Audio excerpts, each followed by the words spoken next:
Good morning everyone. तो चले आसलाम एक नतून ब्लग निये, डेली ब्लग निये। तो आमी चेष्टा करी जे डेली ब्लग आर कि पोस्ट करब, किन्तु हय ना, आमार काजेर व्यस्ततार मध्य एका एका, तार मध्य आबार फोनटाও नष्ट हये गेছে सामने क्यामेराटा। तो এটা তোমাদের দাদা ভাইয়ের ফোন থেকে আর কি ভিডিওটা আমি করছি।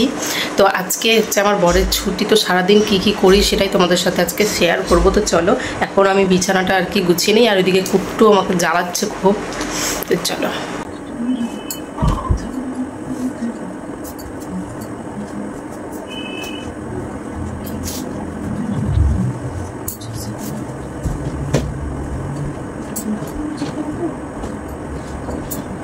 এই দেখো আরেকজন আমাকে ডিস্টার্ব করছে কাজের মাঝে।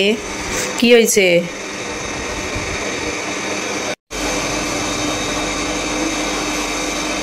একটু পরে কিন্তু ওকে ছেড়ে দেব, মানে আর কি খাইয়ে দেব, খাইয়ে দিয়ে ওকে আর কি ছেড়ে দেব। এই দেখো এখন খাচ্ছে, খেতে খেতে ওর কিন্তু মুখটা ব্যথা হয়ে যায়, তখন ও ঠিক করে খেতেও পারে না। এবার আমি কুট্টুকে ছেড়ে দিব। দাঁড়া না রে,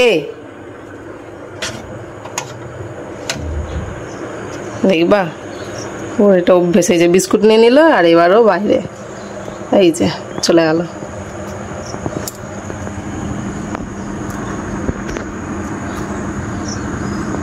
কুট্টু কুট্টু আয়, ওই চলে গেল ছাদে। ওর জন্যই আমি সকাল সকাল এই জানালাটা খুলি না, জানালা খোলা থাকলে ও চলে যায় না খেয়ে, ওই জন্য ওকে আগে খাইয়ে দিই, তারপর একটু বেলা করে তারপর খুলি এই জানলাগুলো। তো দেখো ব্যাগ নিয়ে এখন যাচ্ছি বাজারে। জুতোটা করে বাবা,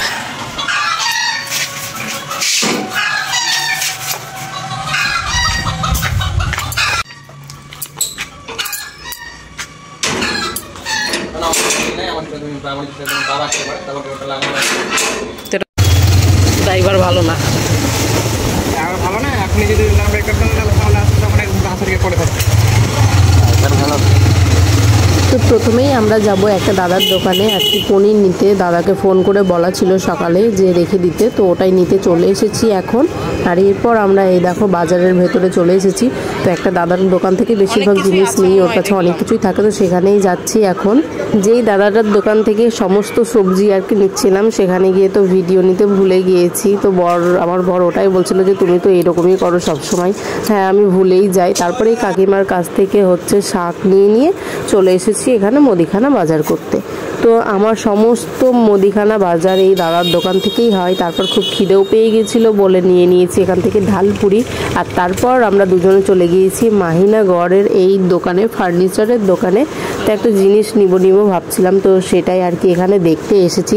কি নিচ্ছি, কেমন কি নিয়েছি কি নিইনি সেটা তোমাদের সাথে কিন্তু এই ভিডিওতে নয়, পরের এক ভিডিওতে অবশ্যই শেয়ার করব। তো এখানে এই যে দাদাটা আর কি 2 পাল্লার আলমারিগুলো খুলে খুলে দেখাচ্ছিল, তারপরে 3 পাল্লারও আলমারি খুলে দেখালো। তো মোটামুটি অনেকগুলো ডিজাইন কালার ভালোই ছিল, ভালোই লাগছিল দেখতে। তো এই যে এটাও একটা, এটা মেশিনের তৈরি আর কি আলমারি। তো এই যে বাড়ি চলে এসেছি, বাজার করে চলে এসেছি, আর খুব খিদে পেয়ে গেছে, ওই জন্য নিয়ে চলে এসেছি ডালপুরি। এখন এটাই খেয়ে সকালের জল খাবার কমপ্লিট করছি। অনেক বেলা হয়ে গেল।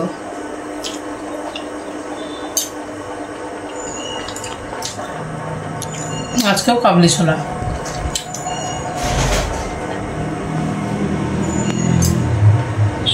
দুপুরে রান্নাবান্না করে তো খেয়ে দিয়ে ঘুমিয়ে পড়েছিলাম। আর তারপর সন্ধেবেলায় আমাদের আজিমগঞ্জের এই দাদার ফার্নিচার দোকানে চলে এসেছি। তো অনেক ভাবনা চিন্তার পর আমরা সিদ্ধান্ত নিই যে রেডিমেড আমরা নিচ্ছি না, একটু শক্তপোক্ত করে তৈরি করতে চাইছি বলে অর্ডার দিয়ে বানিয়ে নিচ্ছি আমরা। তো ওখানে আমার বর অর্ডারটা আর কি দিচ্ছিল, আর আমি এইদিকে এসে একটু ভিডিওগুলোও করছিলাম আর দেখছিলাম সব খুলে খুলে। তো তোমাদের সাথে তো অবশ্যই শেয়ার করব যখন আর কি আমার আলমারিটা বাড়িতে ডেলিভারি দিয়ে যাবে, সেটা তো অবশ্যই তোমাদের সাথে পরের এক ভিডিওতে শেয়ার করব।